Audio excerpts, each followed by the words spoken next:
За Дамбийн саран туяа агсны нэрэмжит улсын химийн олимпиадын 2 дугаар давааны 1-р шатны шагнал гардуулах үйл ажиллагаа өнөөдөр боллоо.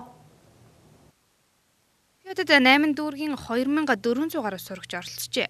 Санц сургуулиас 8-аас 12 дугаар ангийн 22 сурагч оролцсон байна. За тэгээд скватер дүүргийн математик, физик, хим, биологи Монголын олимпиадуудад санц сургууль бол скватер дүүргийн авраг болсон байгаа, тэргүүлсэн байгаа. Нийт 22 хүүхэд оролцсноос 3 галт, 5 мөнгө, 3 хүрэл медаль буюу нийт 11 медаль улсын химийн олимпиадад орох 7 эрхээр тус шагнуулжээ. Багш болгоо ингээ хүүхэдтэйгээ тулж харьцдаг. Ингээд хүүхэд болгоны ингээд сайн болохыг, мундаг болохыг гэсэн үүднээс хүүхэд болгонтэй харьцдаг. Манай санц сургууль болохоор энэ жил ерөнхийдөө 20 жилийн болж байгаа 2017 онд. Тэгээд манай хим болон физик, математикийн бүгдээрээ санц сургуультай бэлэг барьж медаль авахын төлөө тэгж их хичээл зүтгэл гаргаж хичээлж байгаа.